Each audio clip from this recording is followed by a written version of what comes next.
जिसे देश की राजधानी कहा जाता है, आज उसी दिल्ली के उत्तम नगर मेट्रो स्टेशन के पास हम खड़े हैं। करने जाएं तो मना करते हैं, ठीक है। पानी भरने जाए पीने के लिए तो मना करते हैं, सोने के लिए जाओ तो भगा देते हैं। बोला भैया पहली बात तो ये है कि रैन बसेरे के लिए आधार कार्ड होना चाहिए। अब एक छोटी सी बात बताइए, ये सड़क पे रहने वाला आदमी जो होगा इसके पास आधार कार्ड कहाँ से आएगा? अगर आधार कार्ड होगा तो उसके ऊपर कोई पता होगा, जब पता होगा तो ये उस पते पे रहेंगे ना, सड़क पे क्यों रहेंगे? जैसे कि अगर हम अस्पताल अभी जा रहे हैं, कोई बीमारी हो गई, सरकारी हॉस्पिटल जा रहे हैं, वहाँ भी आधार कार्ड मांगते हैं, चाहे मर जाओ चाहे जियो, आधार कार्ड दो। पढ़ना चाहते हैं? हाँ, पढ़ाई करनी है, कुछ बनना है आगे। हाँ, चलोगे मेरे साथ? अच्छा, ये आपको अपने साथ ले जाने के लिए कह रहे हैं, आप इस चीज़ के लिए तैयार हैं? हाँ। वानी खाना वाना, यहाँ तक कि कपड़े भी, सुबह की चाय भी, हर चीज़ का मैडम ध्यान रखता हूँ, क्योंकि मैं बीजेपी से हूँ मैडम। मतलब आज ये फ्री शौचालय बने हुए हैं ना, फ्री शौचालय के बाद इनको ताला मार के रखा जाता है, जिसकी वजह से मजबूरी में लोगों को सड़क पे बाथरूम जाना पड़ता है। वो देखिए, जूम करके देखिए कितनी गंदगी है। मतलब अगर किसी की बहन बेटी सड़क से जा रही है और 4 आदमी यहाँ खड़े होकर पेशाब कर रहे हैं, तो ये समाज के लिए क्या पिक्चर दिखा रहे हैं? स्वच्छ भारत की हम बात करते हैं, इतने। नमस्कार, मैं दामिनी शर्मा और सजग भारत में एक बार फिर से आपका बहुत बहुत स्वागत करती हूँ। और दिल्ली, जिसे देश की राजधानी कहा जाता है, आज उसी दिल्ली के उत्तम नगर मेट्रो स्टेशन के पास हम खड़े हैं। और उत्तम नगर मेट्रो स्टेशन के नीचे इस वक्त हम खड़े होकर आपको पूरा नज़ारा दिखा रहे हैं कि जो हाल बने हुए हैं, जो देश में गरीबों का हाल है, जो मौजूदा स्थिति है वो किस प्रकार की है। इंसान मजबूर है कि जो मेट्रो के नीचे सोने के लिए अपना जीवन पूरा मेट्रो के नीचे जो पटरी होती है वहाँ बिताने के लिए इंसान अब मजबूर हो चुका है। सरकार कहीं ना कहीं दावा करती है कि हम घर देंगे, हम राशन देंगे, हम बिजली देंगे, हम पानी देंगे, परंतु जब ये स्थिति देखते हैं हम तो सारी चीज़ें साफ साफ नज़र आ जाती हैं कि कितना जो है सरकार ने इन लोगों के लिए किया है। वहीं उत्तम नगर का मेट्रो स्टेशन है, एक बार दिखा देती हूँ मेट्रो स्टेशन, आपको पूरा दिखा देती हूँ कि मेट्रो स्टेशन के नीचे हम इस वक्त खड़े हैं और मेट्रो स्टेशन के नीचे के हालात आपको पूरे मैं यहाँ पर दिखा रही हूँ। और यहाँ पर लोग भी हैं जो लगातार अपनी जीविका जो है, चाहे बच्चे हों, बूढ़े हैं, औरतें हैं, हर कोई यहाँ पर अपनी जीविका चला रहे हैं। कि सरकार ने कितना किया ये इन्हीं लोगों से मैं जानूंगी कि जो लोग यहाँ पर मौजूद हैं कि सरकार ने इनके लिए क्या किया है, कितनी सुविधाएं इनको दी गई हैं। क्योंकि जिस प्रकार से ये लोग सो रहे हैं यहाँ पर मेट्रो के नीचे, एक बड़ा मुद्दा बनता है कि जो हमारे देश की मौजूदा स्थिति को उजागर करता है। देश की मौजूदा स्थिति के बारे में शायद इनसे बेहतर मैं और किसी से नहीं पूछ सकती, क्योंकि जो दुख और समस्याएं ये लोग झेल रहे हैं शायद ही ये इन्हें ज़्यादा बेहतर तरीके से बता पाएंगे। इन लोगों से भी मैं सबसे पहले बात करती हूँ। क्या नाम है? नाम बताओ। नाम? राजा। कब से रह रहे हैं यहाँ पर, ये बताओ? मैं तो 1-1.5-2 महीने से रह रहा हूँ। 2 महीने। घर वर नहीं है आपके पास? नहीं, जब घर रहता तो यहाँ रोड पे भी खड़ा रहता मैंने। अच्छा, सरकार ने कुछ कर रखा है आप लोगों के लिए? सरकार कहती है कि हमने घर दे दिए, हम खाना पीना सब कुछ तो दे रहे हैं। अच्छा, ठीक है। हाँ। तो जब घर ही रहता तो खाना पीना मिलता देता सरकार, तो मैंने यहाँ पे पड़ा रहता, मैंने अपना घर रहता तो अपना घर पे रहते ना। रैन बसेरा जो खुले हैं यहाँ पे तो सोने देते हैं बिना आधार कार्ड के। और आधार कार्ड के? हाँ। अच्छा, रैन बसेरा तो आप जैसे लोगों के लिए ही खोला गया है ना, कि जिनके पास घर नहीं है फिर भी आप लोग सड़क पर हैं। तो सोने नहीं देते ना, आधार कार्ड चाहिए। और जो लेटरिन बाथरूम लगे तो 5 रुपये लेते हैं। अच्छा, पैसे मांगते हैं। कहाँ जाऊँ, क्या करूँ? रोड पे सोता, रोड पे लेटरिन करता। तो आधार कार्ड, आपके पास आधार कार्ड नहीं है? मैडम जी, मैं मतलब यहाँ सोता रोड पे रहता हूँ, कितने साल हो गए। कुछ दिन से रह रहा है, इसको नशा 2 दिन से आया ये 2 दिन से आया है। ये नशा करने नहीं देते हैं, इससे अपने पास नशा भी नहीं करता, ये आराम से रहता है। ये और जो खाते हैं वो खिलाते हैं। अच्छा, सरकार ने रैन बसेरा बनाया आप लोगों के लिए, आप कह रहे हैं कि बिना आधार कार्ड के हमें वहाँ जाने नहीं देते। सुविधा तो सरकार की तरफ से ही है ना? मिला सरकार की तरफ से, लेकिन वो आधार कार्ड मांगते हैं, लेटरिन बाथरूम जाने नहीं देते, पानी पीने नहीं देते। कभी आपने अपनी बात पहुंचाई है इस बात को लेकर कि हमसे आधार कार्ड? ये बाजी के तरफ से आज मैं आपके पास बोल रहा हूँ। बस बोलो, आप बोलो, क्या बोल? आपने बोल रहे हो ना? नहीं, माइक में हटाओ ना, माइक नहीं, पूरा रिकॉर्डिंग हो रही है। कोई बात नहीं, आप यहीं से ही तो बात पहुंचाएंगे ना। अपनी समस्या झेल रहे हैं तो समस्या मीडिया के जरिए ही तो पहुंचाएंगे अपनी। ठीक है दीदी, तो आपको बात मैंने मान रहा हूँ, मीडिया की तरफ से खेल रहा हूँ मैंने, आप मीडिया की तरफ से आया हो मैंने। ठीक, मीडिया की तरफ से आप आए हो मैंने। तो फिर ये बच्चा आया, मैंने बोल रहा हूँ 2 दिन से आया है, इसको मैंने खाना खिला रहा हूँ, पूछ लो। खाना भी खिलाता हूँ, रोटी भी खिलाता हूँ। यही तो मजबूरी है ना, यही अपने पैसे से। यही तो मजबूरी है, यही स्थिति तो हम उजागर कर रहे हैं ना कि देश की स्थिति क्या है। हाँ, नाम बताओ क्या है? बाबूलाल है जी। अच्छा, हाँ जी। तो क्यों इस प्रकार की स्थिति है? रोड पे ही सोना, रोड पे ही खाना। बाथरूम करने जाएं तो मना करते हैं, ठीक है। पानी भरने जाए पीने के लिए तो मना करते हैं, सोने के लिए जाओ तो भगा देते हैं। कमाई का कोई जरिया वरिया नहीं है? कोई ये कबाड़ा वाड़ा बिनते हैं, ये डिपो है, ये है। लॉकडाउन में काम नहीं चल रहे हैं, लॉकडाउन में काम नहीं चल रहे तो कबाड़ी बीन के अब किसी भी तरह मिल बांट के सब, एक ही रोटी रहे तो मिल बांट के खाते हैं। किसी भी तरह जो मांग के जाता वो खा लेते हैं, दबुआ करके कभी गुजारा। कोशिश करी है? क्योंकि कभी कोशिश करी है लेकिन बात आगे तक नहीं जा पाती, बस ये प्रॉब्लम है। इसमें किया जो आते हैं 2-4-10 रुपए जेब में रहते, रोड पे सोता। चप्पल तो उतार लो। अरे कोई अरे यहाँ पे सोते हैं यार, प्रभु के बता। चार 2 असमय किया आते हैं, 2-4 रुपए जेब में रहते हैं, वो भी ले जाते हैं रोड पे सोने के बाद। बस यही जिंदगी। अच्छा, बच्चे से भी मैं एक बार पूछूंगी, आप अपना नाम बताइएगा। साजन। अच्छा, आप ये लोग कह रहे हैं कि आप 3-4 दिन से यहाँ पर आए हैं। 3-4 दिन क्या मजबूरी हो गई थी, क्या हो गया था ऐसा जो आपको यहाँ आना पड़ा? यहाँ पे आने पे सोने के लिए। सोने के लिए? उससे पहले कहाँ थे? द्वारका मोड़। पहले वहाँ सोते थे, अब यहाँ सो रहे हैं। कोई घर परिवार कुछ नहीं है? नहीं। घर परिवार था पढ़ाई कुछ नहीं करते हैं? मैडम, घर परिवार सब कुछ था इसका, ठीक है ना। इसके माँ बाप एक्सीडेंट में मारे गए, ठीक है ना। इसका कोई घर का सगा संबंधी है ना, इसको जरदाद के पीछे इसको कोई गुमराह करके ले आया, ठीक है। गुमराह करके लेने आके इसको है ना दिल्ली में ही छोड़ के वो सीधा चला गया। अभी ये 2-4 दिन हमें मिला है, तो इसे हम बेटे की तरह पाल रहे हैं। जो हम खाते हैं तो इसे भी खिलाते हैं, जो हम पहनते हैं इसे भी पहनाते हैं, जो हम उड़ते हैं इसे भी उड़ाते हैं। कितने लोग आते होंगे आपके पास? 25-30 लोग हैं जी। 25-30 लोग? हाँ जी। औरतें भी होंगी? नहीं, औरतें भी हैं, पल्ली साइड है जी। अच्छा, तो औरतों उन्हें भी नहीं सोने देते, औरतों को भी रैन बसेरा में कोई जगह भी नहीं सोने देते। नहीं जी, बाहर सोते, बूढ़ी सी है, बाहर सोते हैं वो। हाँ। वही बाहर सोते हैं, मेट्रो के नीचे देख लो अभी जाके। औरत एक सड़क पर सो रही है, ये दिखाता है देश कहाँ है इस वक्त, है ना। जो बोला जाता है औरतों के लिए सुरक्षा, तो सुरक्षा का मुद्दा भी कहीं ना कहीं उठता है। हाँ, बिल्कुल सही बात है जी। लेकिन इनकी कोई सुविधा नहीं हो रही। कई बार हमने अपील करी, कई बार हमने कोशिश करी, कई बार मीडिया वाले से सुनाई करी, लेकिन कोई सुनाई नहीं करता जी। आगे तक ले जाते हैं, जैसे आप आए हो, बोल दिया आपने, बोल लिया, हमसे भी बुलवा लिया, 2 बार सुनवा दी, अब जाके लिख लोगे, बस बंद कर दोगे, हो गया जी काम। किसी थाने में या किसी सरकारी अधिकारी के पास गए? कोई पब्लिक जो है वही दे जाते हैं, जो कि खा लेते हैं हम। कोई सरकारी सुविधा नहीं। इन लोगों जो रोड पे बूढ़ी बुजुर्ग जो सो रहे हैं, वो भी बेचारी कोई दे जाता है उसे, तो वो भी खा रहे हैं, जो बुजुर्ग है। अरे मुझे एक चीज और बताइए, मेन रोड है उत्तम नगर का, कितने अधिकारी भी होंगे, सरकारी लोग भी होंगे जो गुजरते होंगे, कभी आप लोगों से बातचीत करने के लिए कोई रुका है? मिला जी, कोई नहीं दीदी मिलता। मिल भी जाता है तो सब ऐसे ही आते हैं और बोल के वो सीधे चले जाते हैं। पब्लिक है, थोड़ा बहुत खाना वही दे जाते हैं, बाकी बात सरकारी सेवा कुछ नहीं। मैडम, यहाँ औरतों को ना बल्कि बहुत ज़्यादा परेशान किया जाता है। जितने भी बुजुर्ग लेडीज हैं, लोगों को उल्टी गंदी गालियाँ दी जाती हैं और ऐसा बोला जाता है मैडम, या मिनट में कहते हैं लेडीजों के पर्स मार लिए जाते हैं, फ़ोन मार लिए जाते हैं। बंदा इतना परेशान है, जिसका एक्सीडेंट वगैरह भी होगा ना, वो भी अपने सरकारी हॉस्पिटल में जाके मैडम इलाज नहीं करा सकता बिल्कुल भी। यहाँ बंदे पुलिस तो नहीं रोकती आप लोगों को यहाँ रहने से? नहीं, सोने से लिए कोई मना नहीं है, पुलिस वाला कुछ नहीं करते। कोई सुनवाई नहीं होती, सामने थाना है, कोई सुनवाई नहीं होती, मेरे को कोई सुनवाई नहीं होती। मैडम, कल रात में भी एक पुलिस ऑफिसर ने मेरे को रात को बिना बात में मारा है, 2 बेवड़ों के चक्कर में। बताओ, किस चीज के चक्कर में? 2 बेवड़ों के चक्कर में। अच्छा, और बताओ मैडम, उनका कोई हक नहीं बनता, ऑन ड्यूटी पे हो तो मारने का क्या फायदा। वो कह रहे चाय पीने टाइम में। एक बात बताओ, रात में 3:30 बजे बंदा चाय नहीं पीने आएगा थाने का आगे, तो क्या नाचने गाने आएगा? ये बताओ। यहाँ लोग मैडम ऐसे हैं, लोग मिनट में चोरियाँ कर लेते हैं, इनके बेचारे गरीबों के पैसे निकाल के ले जाते हैं। आप तो युवा हैं, आप तो रोजगार वगैरह कुछ कर सकते हैं ना। मैं तो ड्राइव भी करता हूँ मैम, मैं तो सब कुछ करता हूँ इनके लिए। रात में मैडम आता हूँ, बोल देख रेख करने के लिए इनका। मदद करते हैं आप पूरी इन लोगों की? मैम, मैं पंजाबी बनता हूँ, चंडीगढ़ का रहने वाला हूँ, ठीक है। नाम है गौतम सिंह मनचंदा मैडम। मैं इन सब भाइयों का ध्यान रखता हूँ ताकि इन लोगों को परेशानी ना हो, कोई दिक्कत ना हो।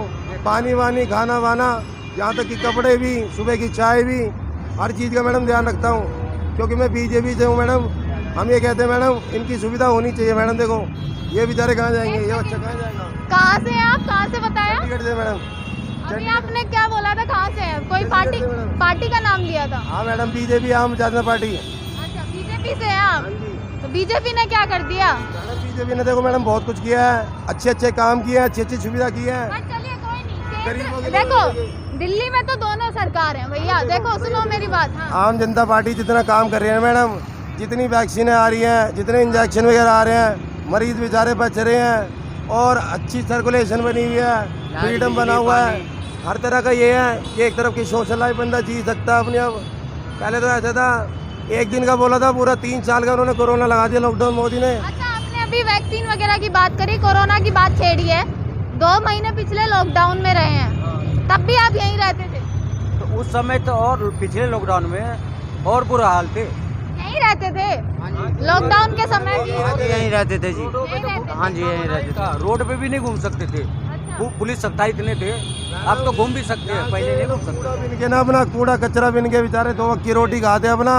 रात में नशेड़ी लोग आते हैं, इन लोगों के बेचारों को पैसे लेके चले जाते हैं, मारते हैं उल्टा। और कहते हैं ऊपर से उनको बोलो तो चक्कू छुरी दिखाने लग जाते हैं। वैक्सीन वगैरह लगवा लिया? हाँ जी, लगवा लिया, सरकार की तरफ से लगी है? हाँ मैम मेरे भी लगी हुई है मैम, लगवा रखी है मैम। देखो हम ये कहते हैं घर से बाहर निकलो 4 इंसानों को बुलाना चाहिए, पहले माता पिता। एक और सवाल का जवाब दीजिएगा, बीमारियां हैं, बीमारियां होती रहती हैं, आप लोगों को भी कई बार बीमारियों से जूझना पड़ता होगा, बीमारियों की सुविधाएं क्या है? अस्पताल हो, चिकित्सा हो, कैसी सुविधा है? कुछ दिया जाता है आपको? नहीं। जैसे कि अगर हम अस्पताल अभी जा रहे हैं, कोई बीमारी हो गई, सरकारी हॉस्पिटल जा रहे हैं, वहाँ भी आधार कार्ड मांग रहे हैं, चाहे मर जाओ चाहे जियो, आधार कार्ड दो।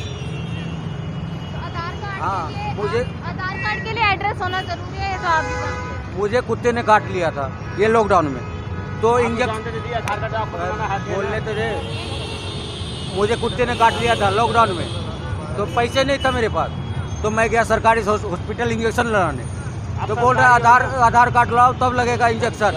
अरे वो है तो बीच में बोलेगा, बोल ले तुम्हें। अच्छा बोलो, इनकी बात भी होने तो बोलो। आप सरकारी हो कि नहीं, नहीं? हम प्राइवेट हो? हम प्राइवेट हैं। प्राइवेट हो ना? हाँ, है प्राइवेट हो तो प्राइवेट से फिर चलो आधार कार्ड बनाओ मेरे के, हाँ। पैसा मैंने दूंगा, मैंने अच्छा, आपने कभी कूड़े कमा के दूंगा, कूड़े वाला काम करता हूँ मैंने, ठीक, कूड़े वाला काम करता हूँ। कभी कभी आपने बोला है सरकार के जो इतने अधिकारी बैठे रहते हैं, एक सेकंड मेरी बात पूरी होने दो पहले, विधायक बैठे रहते हैं, हर क्षेत्र का कोई ना कोई विधायक होता है, यहाँ का भी है कोई ना कोई, कभी जाते हैं कि भैया हमारे पास एड्रेस नहीं है, आप हमारा आधार कार्ड बनाओ? मैंने तो यही तुमसे बात बोल रहा हूँ, मैंने कि जब तू जान रहे हो कि मेरे भी आधार कार्ड बनाओ आपने। हम कैसे आधार कार्ड बनाएंगे? आपने कोशिश करी है? बड़ी कोशिश किया हूँ। करी है कोशिश? हाँ। तो वही तो मैं पूछ रही हूँ, आपने कोशिश करी है, आपकी सुनी गई या नहीं सुनी गई? सवाल तो यही है ना मेरा। तो आप तो हमसे सब सारा सवाल आप पूछ रहे हो, मैंने बोलता हूँ आप मेरी बात खत्म कर देते हो।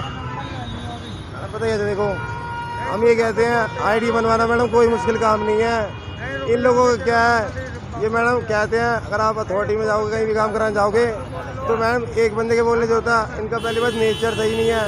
वो आपको पता है सारी चीज़ें पढ़े लिखों की तरह बोलनी पड़ती है। मैम आईडी वाईडी सब कुछ बनती है। मेरी आईडी खुद खो गई थी, मैंने अपना आधार कार्ड 350 रुपये निकलवाया, पैन कार्ड बनवाया 200 रुपये का, पहचान पत्र खो गया था वो निकलवाया मैडम अपना, ठीक है। बैंक अकाउंट में अकाउंट नहीं था, कोटक महिंद्रा में 0 बैलेंस में 0% पे अपना अकाउंट भी खुला है मैम।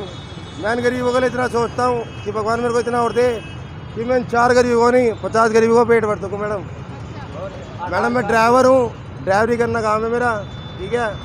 और पैसे से मैडम सरकार कहती है गरीबी हटाओ देश बचाओ। देखो मैम, केजरीवाल सर ने जो पिछली बार कहा था गरीबों के अकाउंट में मैडम उन्होंने पैसे भी भेजे हैं, लेबर कार्ड भी बन रहे हैं। अब लोग ये जाए कहीं जाएंगे इकट्ठे हो गए तो वही मैडम सुनवाई होगी।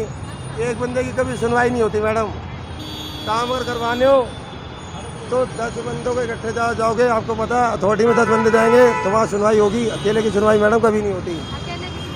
कहते मैडम मैन ऑफ पीपल होगा और हमारे जैसे पढ़े लिखे बंदे होंगे तो हम उनको समझाएंगे कि इनकी क्या प्रॉब्लम है, क्या मजबूरी है जो ये बेचारे नहीं कर पा रहे। अब मैम बात क्या है, इन लोगों के पीछे ना कोई सपोर्ट करने वाला नहीं है। अब एक गरीब बोलेगा, क्या बोलेगा पुलिस वाले को, वो कुछ नहीं बोल सकता मैम। अच्छा सर आप आगे आइएगा, आपसे मेरा एक सवाल है।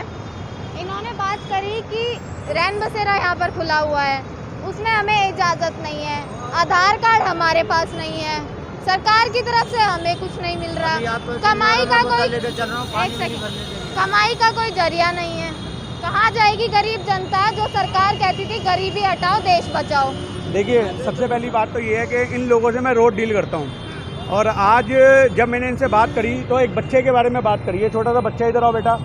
तो मैंने इन लोगों से ये जाना कि ये बच्चा कौन है, तो उन लोगों ने बताया कि इसके माँ बाप मर गए हैं, गाजियाबाद में ये जो है परिवार रहता था, और इसको कोई बेला फुसला के बच्चे को यहाँ पे छोड़ गया है। बच्चे का नाम साजन है। सबसे पहली बात तो ये है कि इस बच्चे की जिम्मेदारी गुल हसन भाई जो हमारे साथ में हैं, तो उनके साथ हम इसकी जिम्मेदारी उठाएंगे। पहली चीज़ तो ये है कि इसको पढ़ाने लिखाने की जिम्मेदारी हमारी होगी, और इसको रहने के लिए गुल हसन भाई के यहाँ पे ठहराया जाएगा। पहला काम तो ये हमारे द्वारा किया जाएगा। दूसरा, जो इन लोगों की समस्या है उनको उठाने के लिए लगातार आवाज़ उठाता रहता हूँ, और अभी मैंने इन लोगों से बात करी जब पहले कि भाई तुम्हारी समस्या मेन क्या है, तो उन्होंने बताया कि भाई हमारी बेसिक नीड जो है वही हमको नहीं दी जा रही। आगे भी एक छोटी सी बात बताइए, रैन बसेरा किन के लिए होता है? जो सड़क पे रहने वाले लोग होते हैं उन्हीं के लिए होता है ना। तो मैं रैन बसेरे के इंचार्ज से मिल के आया, तो उसने ताला तुला लगा रखा था, बोला यहाँ अंदर आने की अनुमति नहीं है, यहाँ की कोई वीडियोग्राफी नहीं कर सकता, यहाँ की कोई फोटोग्राफी नहीं कर सकता। तो मैंने पूछा कि भैया जो रैन बसेरा है ये किन के लिए खोला गया है? वो बोला भैया पहली बात तो ये है कि रैन बसेरे के लिए आधार कार्ड होना चाहिए। अब एक छोटी सी बात बताइए, ये सड़क पे रहने वाला आदमी जो होगा इसके बाद आधार कार्ड कहाँ से आएगा? अगर आधार कार्ड होगा तो उसके ऊपर कोई पता होगा, जब पता होगा तो ये उस पते पे रहेंगे ना, सड़क पे क्यों रहेंगे?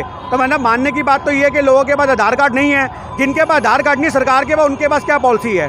केजरीवाल सरकार लगातार रैन बसेरों की बात करती है, ये यहाँ पे खाने के लिए भी मोहताज हैं। ये कह रहे हैं रैन बसेरों की तरफ से हमें खाना भी नहीं मिलता, रैन बसेरों में हमारा एडमिशन नहीं होता, और अगर हमें बाथरूम जाना हो तो 5 रुपये हमसे चार्ज किए जाते हैं। तो अब इस इंसान के पास अगर 5 रुपये भी ना हो तो वो बाथरूम भी कैसे जाएगा? तो रैन बसेरे वाले ने हाथ खड़े कर दिया, हम इनके लिए कुछ नहीं कर सकते, आप सरकार से अपील करो, आप सरकार से शिकायत करो। और हमारा मकसद ये है कि अब केजरीवाल सरकार को मैं लेटर लिखूंगा, एक निरवगढ़ जिला अध्यक्ष होने के नाते मानव अधिकार विभाग से कांग्रेस की तरफ से मैं लेटर लिखूंगा, और इनकी समस्याओं को आगे तक पहुंचाऊंगा कि इन लोगों का कोई ना कोई आई कार्ड बनना चाहिए, इनका कोई बिल्ला बनना चाहिए, जिसके ब्याह पे इनको रैन बसेरे में एडमिट किया जाना चाहिए। मेरा ये मानना है। अब आप पूछिए। आप जिक्र कर रहे थे कि भैया रखेंगे इनको, इनका जो भी खर्चा है वो उठाएंगे। ऐसे कितने बच्चे हैं जो इस तरह से सड़क पे रह रहे हैं? एक ये रहे, 2 आपके वो सामने हैं। तो इसी प्रकार से अगर आएंगे आगे लोग और अगर मानवता के उसमें हित में काम करेंगे तो गरीबी तो रहेगी नहीं फिर। देखिए, हमारी इसी के लिए एक लॉयन आर्मी दिल्ली के नाम से संगठन भी रजिस्टर्ड कराया है, जिसका मकसद यही है कि जो ऐसे बच्चे हैं, जो ऐसे लोग हैं जिनका कोई गुजर बसर नहीं हो सकता, उनके लिए हम जरूर कोई ना कोई अरेंजमेंट करेंगे। सबसे पहली बात यह है कि इस बच्चे का माँ बाप भी नहीं है। अगर आप दूसरे बच्चों की बात करो तो उनके माँ बाप भी हैं, उनके माँ बाप दोषी हैं कि अगर वो यहाँ पर आज बच्चे हैं, अगर ये बच्चे भीख मांग रहे हैं, यहाँ पे खड़े हैं, तो इसके लिए जिम्मेदार इनके माँ बाप हैं, जो बच्चों को पढ़ाते लिखाते नहीं, सड़क पे फेंक देते हैं। पर इस बच्चे का तो ये भेस आ रहा है, इसके तो रिश्तेदारों ने भी इसकी ज़मीन जमाना जो जायदाद थी वो हड़प ली होगी और इसको फेंक दिया होगा, वो भी हम पूरी तहकीकात करेंगे। हमारी लॉयन आर्मी के द्वारा इसकी तहकीकात की जाएगी। पुलिस स्टेशन में भी जाऊंगा मैं इस बच्चे को लेकर के, और बच्चे को लेकर के पुलिस स्टेशन के द्वारा इसको अडॉप्ट करेंगे, ताकि इसका जो आगे भविष्य है वो बढ़िया बन सके। यहाँ पे रहने वाले जो लोग हैं, ये भाई साहब बता रहे हैं कि अगर ये यहाँ पे रहेगा तो नशेड़ी बन जाएगा, इसको चोरी की आदत पड़ जाएगी। पर हम नहीं चाहते कि समाज में बच्चों का भविष्य अंधकार में पड़े। हम चाहते हैं कि समाज के और भी लोग हमसे जुड़ें और अपनी आवाज़ को बुलंद करें। अच्छा, बच्चे से पूछना चाहती हूँ, पढ़ना चाहते हैं? हाँ, पढ़ाई करनी है, कुछ बनना है आगे? हाँ। चलोगे मेरे साथ? अच्छा, ये आपको अपने साथ ले जाने के लिए कह रहे हैं, आप इस चीज़ के लिए तैयार हैं? हाँ, तैयार हैं। ये गुलशन भाई हैं, इनसे भी पूछे, रखेंगे ना गुलशन भाई? हाँ बिल्कुल, हर तरीके से रखेंगे। ये हमारे साथ गुलशन भाई जो पूरा सपोर्ट करते हैं, हमारे सामाजिक कार्यों में बहुत भूमिका निभाते हैं, और हमें पूरा का पूरा ये सपोर्ट गुलशन भाई की तरफ से भी है। तो गुलशन भाई यहाँ पे मेरठ से हैं, इनका अपना लकड़ी का काम है, और ये लकड़ी का काम है, अपना कारखाना चलता है इनका। तो इन्होंने जो अपना घर बना रखा है नवादा में, मटियाला में, वहीं पे हम बच्चे को ठहराएंगे। इनकी शिक्षा एक टीचर होने के नाते वो मैं उठाऊंगा, जब तक बच्चा पढ़ेगा कोई खर्चा नहीं किसी तरह का। और अगर समाज के ऐसे और भी बच्चे लोगों को पता लगते हैं जो सड़कों पर रह रहे हैं, जिनके माँ बाप नहीं है, उनके लिए हम जरूर पहल करेंगे और आगे आएंगे। इसके लिए अगर आगे कार्रवाई हुई तो फिर आप लोग क्या करेंगे? किस तरह की कार्रवाई? आप बिना उसके बच्चे को रख रहे हैं? नहीं, बिना उसके नहीं कोई सवाल खड़े होंगे? बिना पूरी इसकी पूरी इंक्वायरी करके इसके बारे में पूरा पता लगाएंगे, इसके पीछे की क्या कहानी है क्या नहीं है, पूरा सच जानने के बाद पुलिस के द्वारा हम परमिशन लेकर तभी इसको रखेंगे, ऐसे नहीं रखेंगे। हाँ जी। देखिए, सबसे पहली बात तो ये है कि हम इनको रखेंगे अपने संगठन के द्वारा। मैंने आपको बताया हमारा लॉयन आर्मी दिल्ली का एक संगठन है, उसके नाम से लोग हमें वहाँ पे इंस्टाग्राम, फेसबुक वगैरह पे सर्च कर सकते हैं। हम वहाँ पे इसकी एक जो अपना सर्टिफिकेट होगा, अपना लेटर हेड होगा, लेटर हेड के माध्यम से इस बच्चे को अडॉप्ट करेंगे। और जो रैन बसेरों की समस्याएं है, उन्हीं समस्याओं को उठा करके हम केजरीवाल सरकार के पास पहुँचाएंगे कि जिन लोगों के आधार कार्ड नहीं है उन लोगों को कोई बैच बनाया जाना चाहिए, जिन पे इनकी फ़ोटो होनी चाहिए, इनका नाम होना चाहिए, और वो बैच के द्वारा इनकी रैन बसेरे में एंट्री हो। आप ये रैन बसेरा इतना बड़ा बना के बैठे हो, आम आदमी सड़क पे है, उसकी कौन सुनवाई करेगा? आप ये बात बताइए ना। अगर आज ये छोटे छोटे बच्चे हैं, यहाँ हादसा हो जाए, आप देखिए यहाँ पे बहन बेटियों के लिए, मैंने रैन बसेरे वाले से बात करी, उसने ये जवाब दिया कि भाई साहब हमारे यहाँ पे महिलाओं के लिए कोई सुरक्षा नहीं है, हम महिलाओं को नहीं रख सकते। अब आप एक बात बताइए कि दिल्ली सरकार को महिलाओं के लिए भी रैन बसेरे खोलने चाहिए। अगर एक दो हैं तो उसकी तादाद बढ़ानी चाहिए, जो अपने परिवार के साथ वहाँ पे रह सकें। क्योंकि अगर यहाँ कोई रिक्शे वाला कोई शराब पी के आ जाता है रैन बसेरे में, तो महिला कहाँ जाएगी? आज महिला तो ना सड़क पे सुरक्षित है, ना रैन बसेरे में सुरक्षित है, तो सरकार इनके लिए कोई कदम क्यों नहीं उठाती है? अब ये भाई है, ये बता रहा है कि मैं एक आगरा में था, मेरा मकान तक जब्त कर लिया गया मेरे भाई के द्वारा। ऐसे समाज के सताए लोग जो सड़कों पे रह रहे हैं, इनकी जिम्मेदारी कौन लेगा? आज हमारी दिल्ली सरकार हो, हमारी केजरीवाल सरकार है, हमारी बीजेपी सरकार है, वो क्या कर रही है इन लोगों के लिए? मेरा सबसे कहने का मतलब ये है, आज सरकारें आगे क्यों नहीं आती हैं? इन लोगों का दर्द कौन साझा करेगा? इन लोगों के दर्द को कौन उठाएगा? अगर हम इनके दर्द को उठाते हैं तो हम एक उम्मीद करते हैं कि समाज के लोगों का हमें सहयोग मिले, ताकि इनकी बात को आगे तक पहुँचाया जा सके। और कुछ कहना है किसी को, कोई और ऐसी समस्या जो चाहते हो कि मीडिया के माध्यम से पहुंचे? ये जब तक बच्चे पढ़ नहीं लेते, मैं कह रहा हूँ मैम, ये पढ़ने के बाद जहाँ थे बच्चे जाएंगे गुरुकुल, जहाँ इनको अच्छी शिक्षा, अच्छी ड्रेस, अच्छा खाना पीना, अच्छा रहन सहन, अच्छा बोलचाल, यानी एक तरफ से मैम इसकी लाइफ ऐसी हो जाएगी जैसे हम लोग पढ़े लिखे टॉप क्लास के ड्राइवर है ना, ये वैसे जिएगा हमारी तरह, जैसे हम जी रहे हैं। मेरी मैडम 60,000 रुपये सैलरी है, मैं फॉर्चुनर चलाता हूँ MLA की। मैंने कल भी इस बच्चे से पूछा था कि भाई देख तू कहाँ का रहने वाला है, कहाँ से आया है, उसने मेरे को बताया। फिर हम भाइयों से पूछा, भाई इस भाई का ख्याल रखना, कहते भाई हम इस भाई को खाना खिलाते हैं। मैंने देख भाई शिवा पंजाबी भाई ने तेरे से आके पूछा है, बच्चे को कोई दिक्कत होगी तो समझ लो तुम्हारे को दिक्कत हो गई। क्योंकि मैडम मेरी 6 महीने बाद शादी है, ठीक है, बच्चों से मैडम वन एंड पीपल और वन एंड लव की तरह प्यार है। मैं मैडम यही चाहूँगा, चैनल के माध्यम से हमारी अपील है कि समाज में जो ऐसे लोगों के साथ हो रहा है, अन्याय हो रहा है, ऐसे लोगों को सपोर्ट करना चाहिए, ऐसे लोगों को आगे आना चाहिए। और आपका बहुत बहुत धन्यवाद आपके चैनल का, जो आपने यहाँ आके आज इन लोगों का दर्द बांटा। ऐसी जो सामाजिक समस्याएं होती हैं, अगर समाज का जो नेशनल मीडिया अगर अपनी आवाज़ नहीं उठाता, अगर आज एक सोशल मीडिया के माध्यम से ऐसे लोगों की आवाज़ को आगे पहुंचाया जाए तो वो बहुत बढ़िया होगा। तो इसलिए हम सजग भारत का बहुत धन्यवाद करते हैं। आपका दामिनी जी हम शुक्रिया अदा करते हैं कि आप यहाँ पे आए हमारे बुलाने पे, और आपने इन लोगों की आवाज़ को आगे पहुँचाने का काम किया। धन्यवाद। तो ये हाँ, लड़के सब कुछ है, बुढ़ापे में जाएगा कहाँ वो? बिल्कुल ठीक बात है। ये सारे विजुअल्स जो है उत्तम नगर का, क्या कुछ कह रहे हैं? समाचार ये है, सड़क पर रह रहे हैं, सरकार ने क्या किया इनके लिए? सरकार कुछ नहीं कर रही इनके बारे में। आप तो सरकार की गाड़ी चला रहे हैं, तब भी बुराई कर रहे हैं। अच्छा हाँ, यहाँ के हमारे डब्बू भाई हैं, बुजुर्ग हैं, उनका यहाँ एक्सीडेंट हुआ, सब कुछ हुआ, किसने क्या किया सरकार ने उनके लिए, ये बताइए?